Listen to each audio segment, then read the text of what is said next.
मित्रों, जैसा कि हम सब जानते हैं कि इंसान जन्म लेने से पहले 9 महीने अपनी माँ के गर्भ में समय व्यतीत करता है। बच्चा जब माँ के गर्भ में पहली बार आता है तो माँ उस बच्चे की इस मृत्युलोक में आने से पहले ही कई सपने बुनने लगती है। लेकिन क्या आप जानते हैं कि बच्चा अपने माँ के गर्भ में क्या सोचता है और उसे गर्भ में क्या सजा भोगनी पड़ती है?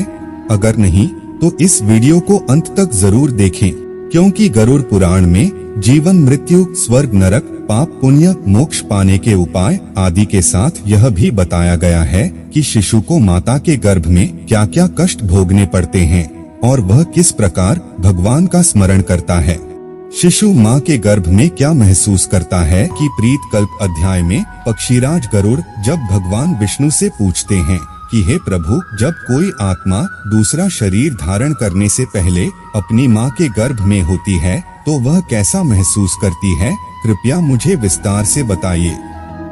तब भगवान विष्णु गरुड़ से कहते हैं कि हे पक्षीराज, गर्भस्थ जीव को अपने पूर्व जन्मों का ज्ञान रहता है। वह वहाँ स्मरण करता है कि आयु के समाप्त होने पर शरीर परित्याग करके अब मैं मलादी में रहने वाले छोटे छोटे कृमि या कीटाणुओं की एक विशेष योनि में स्थित हूँ। पहले मैं सरक कर चलने वाले सर्पादि की योनि में पहुँचा, फिर मच्छर हो गया था। उसके बाद 4 पैरों वाला अब्र या प्रश्व नामक पशु बन गया था अथवा जंगली शुकर की योनि में प्रवेश था। इस प्रकार गर्भ में रहते हुए उस जीवात्मा को पूर्ण ज्ञान रहता है, किंतु उत्पन्न होते ही वह तत्काल उसे भूल जाता है। उसे याद आता है कि मैं दूसरे को कुचलने का विचार करता रहा। मैंने शरीर की रक्षा के लिए धर्म का परित्याग करके द्वित, छल, कपट और चोर प्रति का आश्रय लिया। फिर गर्भस्थ जीव को याद आता है कि उसने अपने पिछले जन्म में अत्यंत कष्ट से स्वयं माता लक्ष्मी को एकत्र किया था, किंतु अभिलाषी धन का उपयोग वह नहीं कर सका और अग्निदेव, अतिथि और बंधु बांधव को स्वादिष्ट अन्न, फल, ओरस तथा तामुल दे करके मैं उन्हें संतुष्ट करने में असफल रहा। फिर गर्भस्थ जीव को याद आता है कि इस पृथ्वी पर स्थित त्रिविक्रम भगवान विष्णु की प्रतिमा का दर्शन तो मैंने किया नहीं, उन्हें प्रणाम नहीं किया और ना तो उनकी पूजा की।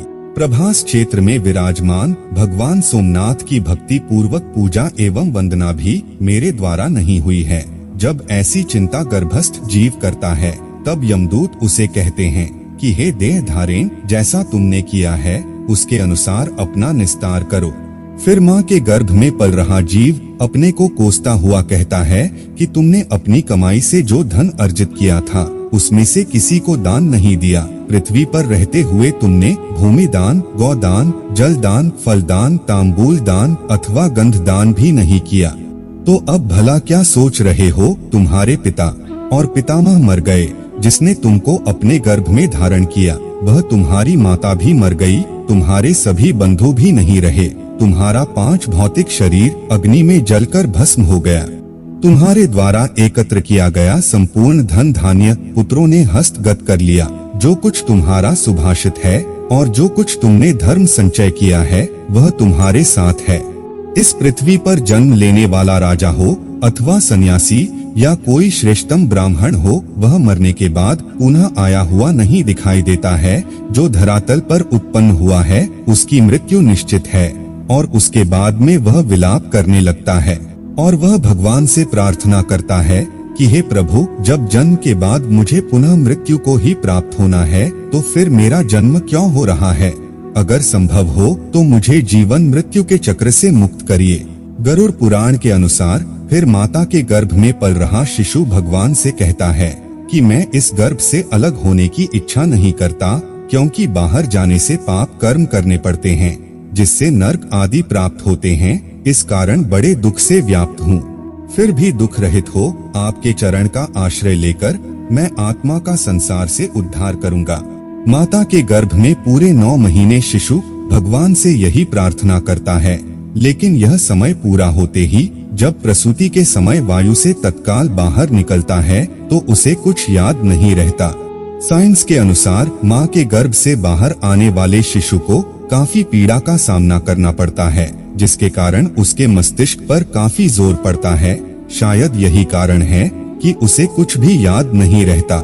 लेकिन गरुड़ पुराण के अनुसार प्रसूति की हवा से जैसे ही सांस लेता हुआ शिशु माता के गर्भ से बाहर निकलता है तो उसे किसी बात का ज्ञान भी नहीं रहता। गर्भ से अलग होकर वह ज्ञान रहित हो जाता है। इसी कारण जन्म के समय वह रोता है। इन सब के अलावा गरुड़ पुराण में भगवान विष्णु ने यह भी बताया है कि जब शिशु गर्भ में 6 मास का हो जाता है तो वह भूख प्यास को महसूस करने लगता है और माता के गर्भ में अपना स्थान बदलने के लायक भी हो जाता है। तब वह कुछ कष्ट भी भोगता है। माता जो भी खाने के रूप में ग्रहण करती है वह उसकी कोमल त्वचा से होकर गुजरता है और इन कष्टों के कारण कई बार शिशु माता के गर्भ में ही बेहोश हो जाता है। 6 मास के बाद शिशु का मस्तक नीचे की ओर और पैर ऊपर हो जाते हैं। ऐसी स्थिति में वह चाहकर भी इधर उधर हिल नहीं सकता। वह खुद को एक पिंजरे में बंद किए पक्षी की तरह महसूस करता है। ऐसी स्थिति में शिशु ईश्वर की स्तुति करने लगता है और कहता है कि हे लक्ष्मीपति, जगदाधार, संसार को पालने वाले भगवान विष्णु का मैं शरणागत होता हूँ। हे भगवान, इस योनि से अलग होकर तुम्हारे चरणों का स्मरण कर फिर ऐसे उपाय करूँगा जिससे मैं मुक्ति को प्राप्त कर सकूं। इसके बाद अपने आसपास गंदगी देख वह फिर से भगवान से प्रार्थना करता है और कहता है, हे भगवान, मुझे कब बाहर निकालोगे? सभी पर दया करने वाले ईश्वर ने मुझे यह ज्ञान दिया है। उस ईश्वर की मैं शरण में जाता हूँ, इसलिए मेरा पुनः जन्म मरण होना उचित नहीं है। और अंत में भगवान विष्णु पक्षीराज गरुड़ से कहते हैं, यही कारण है कि गर्भ में पहुंचकर जो जीवात्मा जैसा चिंतन करता है, शरीरधारी वैसा ही जन्म लेकर बालक, युवा और वृद्ध होता है। यदि गर्भ में सोची गई बात सांसारिक व्याह मोह के कारण स्मृति हो जाती है तो पुनः मृत्यु काल में उसे याद आ जाती है। यदि शरीर के नष्ट होने पर वह हृदय में ही रह गई है तो पुनः गर्भ में जाने पर उसका स्मरण होना निश्चित है। तो मित्रों, आशा करता हूँ कि आपको हमारी यह वीडियो पसंद आई होगी। अगर पसंद आई हो तो ज्यादा से ज्यादा लाइक और शेयर करें। अगर आप हमारे चैनल को अभी तक सब्सक्राइब नहीं किया है तो अभी सब्सक्राइब कर ले। और हाँ, वीडियो को अंत तक देखने के लिए आपका बहुत बहुत शुक्रिया।